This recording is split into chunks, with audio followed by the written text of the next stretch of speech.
मेरे प्यारे बहन भाइयों और मित्रों के इस आज हम बात करने वाले हैं ऑगमेंटिन के बारे में। यानी 1 mg ऑगमेंटिन टैबलेट के क्या फायदे क्या नुकसान इस में आपको जानकारी जाने वाले हो। चलिए दोस्तों वीडियो स्टार्ट करते हैं। तो आप इसको बैक्टीरियल इन्फेक्शन में भी आप इसको ले सकते हो, या फिर यूटीआई इन्फेक्शन हो गया है उसमें भी आपको डॉक्टर इसको लेने की सलाह दे सकता है, या क्लेम आइडिया हो गया है उसमें भी डॉक्टर इसको लेने की सलाह दे सकता है, या फिर वैगिनल डायसिस होना उसमें भी आप इसको ले सकते हो, डॉक्टर इसकी सलाह दे सकता है, या गोना होना इसमें भी आप इसको ले सकते हो, या पीआईडी होना इसमें भी डॉक्टर आपको लेने की सलाह दे सकता है। और इसी के साथ साथ दोस्तों महिलाओं के कमर दर्द होना या फिर उनके पिछले स्पाइन के हिस्से में दर्द होना उसमें भी डॉक्टर इसको लेने की सलाह दे सकता है। और इसी के साथ साथ दोस्तों डॉक्टर इसको यूरिन इन्फेक्शन में भी दे सकता है। और इसी के साथ साथ दोस्तों सर्विटाइटिस में भी डॉक्टर इसको दे सकता है। और इसी के साथ साथ दोस्तों रेस्पिरेटरी इन्फेक्शन क्लेमिडिल में भी डॉक्टर इसको देने की सलाह दे सकता है,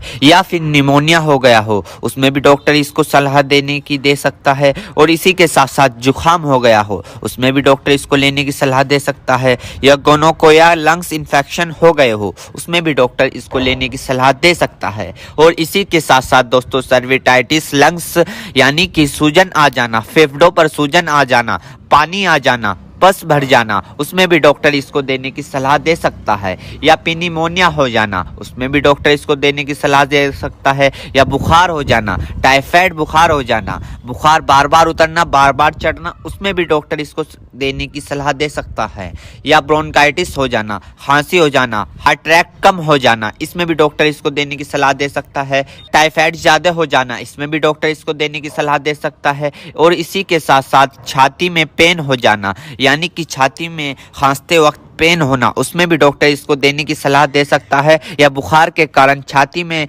दर्द हो जाना उसमें भी डॉक्टर इसको देने की सलाह दे सकता है, या फिर ब्रोंकाइटिस यानी कि सांस की नली में सूजन और ऐंठन सपन हो जाना इसमें भी डॉक्टर इसको देने की सलाह दे सकता है, या फिर टाइफाइड फीवर हो जाना। टाइफाइड फीवर में होता क्या है, मांसपेशियों में दर्द होने लगता है, हाथ पैरों में जलन सी महसूस होने लगती है, इसमें भी डॉक्टर इसको देने की सलाह दे सकता है। ये भी वहां पर काफी अच्छा फायदेमंद देखा गया है। या दोस्तों फिर दोस्तों ईएनटी इन्फेक्शन हो जाना यानी कि आपके कान में अगर मौद आ रही हो या फुंसी निकल गई हो उसमें भी डॉक्टर इसको देने की सलाह दे सकता है, या नोजिया हो गई हो, बार बार जुकाम हो रहा हो उसमें भी आपको डॉक्टर देने की सलाह दे सकता है, या दांतों में कहीं पस बन हो उसमें भी डॉक्टर इसको देने की सलाह दे सकता है, या सॉफ्ट इन्फेक्शन हो गया हो उसमें भी डॉक्टर आपको इसको देने की सलाह दे सकता है, या स्किन इन्फेक्शन हो गया हो, स्किन इन्फेक्शन यानी एलर्जी इचिंग फंगस हो गए हो उसमें भी डॉक्टर इसको देने की सलाह दे सकता है, या बोन जॉइंट बैक्टीरियल हो गया हो उसमें भी डॉक्टर इसको देने की सलाह दे सकता है,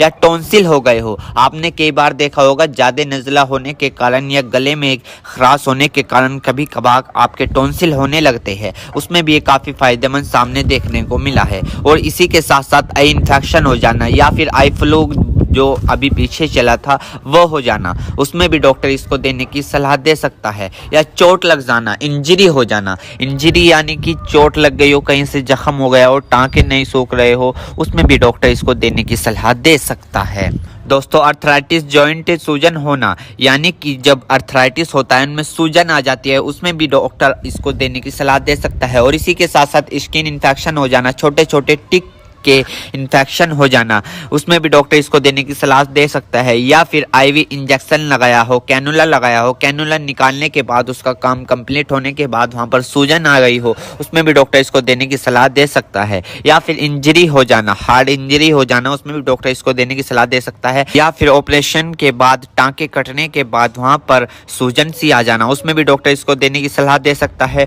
एक बीमारी है दोस्तों मिडल ईयर इन्फेक्शन, इसमें भी आप इसको ले सकते हो, इसमें भी डॉक्टर आपको देने की सलाह दे सकता है, या फिर दोस्तों मिडल ईयर इन्फेक्शन हो जाना इसमें भी डॉक्टर इसको देने की सलाह दे सकता है। मेरे प्यारे बहनों भाइयों आपको दो बात विशेष रूप से ध्यान रखनी है। नंबर 1, अगर आप इस प्रोडक्ट का यूज कर चुके हैं और आपको कोई भी परेशानी या किसी भी तरह के का अन्य साइड इफेक्ट दिखा है तो घबराए नहीं, तुरंत इस प्रोडक्ट को लेना बंद कर दे और अपने डॉक्टर से संपर्क करें। नंबर 2, किसी भी प्रकार की अन्य मेडिसिन या किसी भी अन्य प्रकार का कोई भी प्रोडक्ट अपने डॉक्टर के सलाह के नहीं लानी चाहिए, क्योंकि मरीज की कि पेशेंट की उम्र अकॉर्डिंग अंदर बॉडी में क्या चल रहा है, क्योंकि दोस्तों हर आदमी के अंदर अलग अलग हार्मोन्स होते हैं। उनके हार्मोन्स के ऊपर, उनकी उम्र के ऊपर, उनके वजन के ऊपर उनकी जांच करवाने के बाद डॉक्टर दवाइयां देता है। इसलिए दोस्तों पहले अपने डॉक्टर से परामर्श यानी कि संपर्क करें, क्योंकि दोस्तों जान है तो जहां है, वरना सब मिट्टी समान है। उम्मीद करता हूं दोस्तों अब आप समझ गए। तो दोस्तों ये ऑगमेंटिन 1mg टैबलेट की फुल इन्फॉर्मेशन, फुल जानकारी। दोस्तों अगर आप मेरे चैनल पर नए हैं तो चैनल को सब्सक्राइब करें और इस वीडियो को ज्यादा से ज्यादा शेयर करें। थैंक यू, धन्यवाद। चेतावनी, इस वीडियो में दी हुई जानकारी इंटरनेट से ली गई है। हम इस वीडियो में किसी भी दवाई का प्रचार नहीं करते। किसी भी दवाई का उपयोग करने से पहले एक बार अपने डॉक्टर से पूछें। अगर आप इस वीडियो को देखकर किसी दवाई का उपयोग करते हैं और आपको कोई साइड इफेक्ट होता है तो उसमें हमारी कोई जिम्मेदारी नहीं होगी।